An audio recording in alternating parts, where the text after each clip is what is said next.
Okay, so I really don't know why it is that I call this First Things I Read, because it's obviously not the first things I read, because my New Beginnings and End are the first things I read. But the first things that I picked up that I was really looking forward to this week, um, I read The Spread, uh, number 5.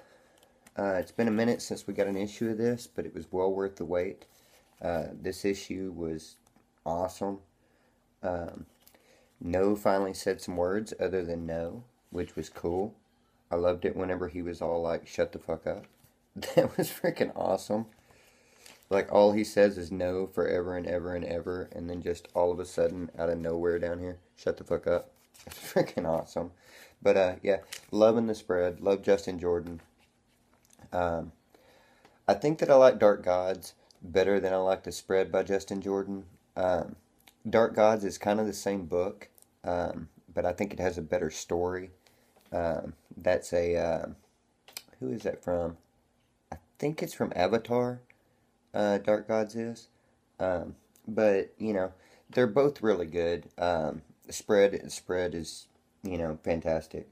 Um, Next is Winter World. This is maybe the best book that nobody reads. Um, Chuck Dixon is just his storytelling in this is amazing. Um, Thomas Guerrero that does the art in this is fantastic. I mean, this is just an awesome story, and I've said it a million times, but the trade is out on this.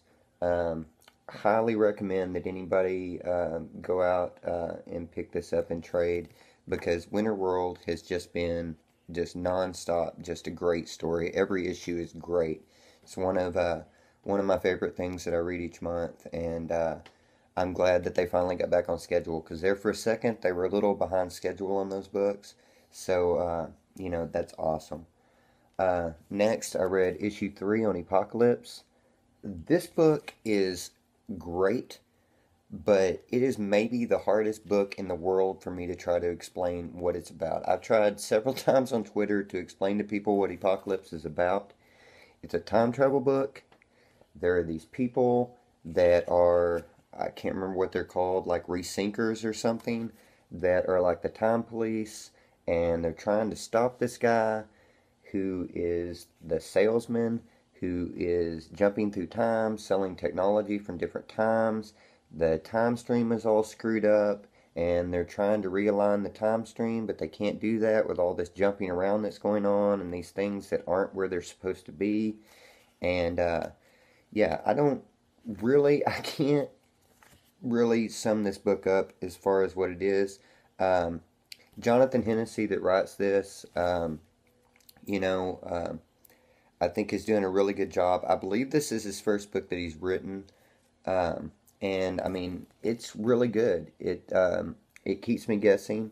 This issue cleared up a few of the questions that I had, but opened up 100 more.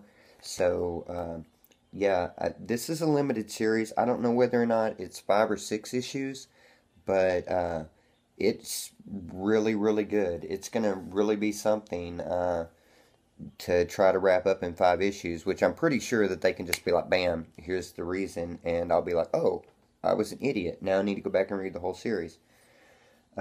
Next, I read Red Sonja number 14. Um, this book is just steady, just good every month. Um, you know, um,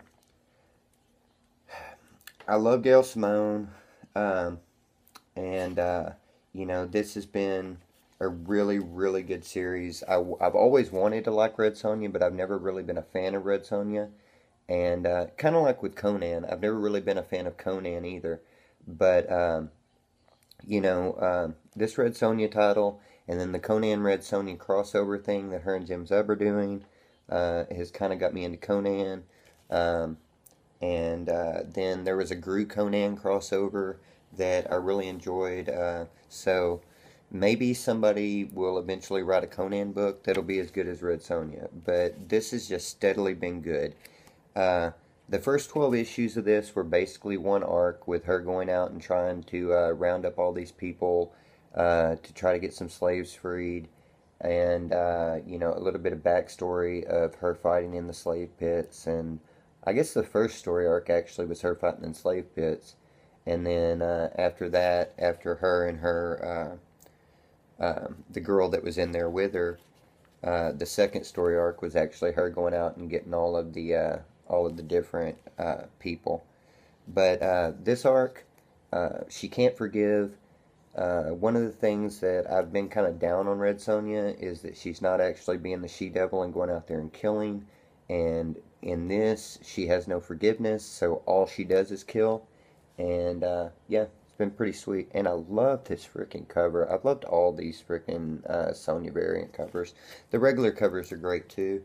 But I really, really like this this like Beetlejuice animated series type of cover that's going on there. And then I read The Kitchen, um, 3 of 8. This series is really good. Um, the first issue basically was the mob bosses got imprisoned, their wives took over, they were a little out of sorts about everything. Then issue 2 was kind of, they were getting a little bit of control.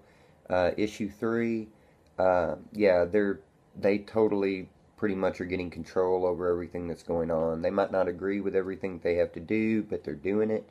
Uh, they're cutting up bodies in the bar and you know, throwing them in the river.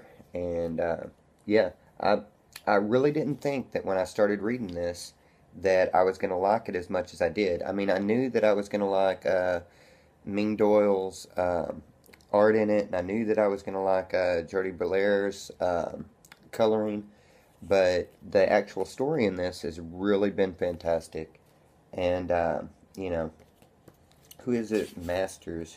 What is the writer's name on this? I don't really remember. I want to say Ollie Masters, but I don't think that's right. Um,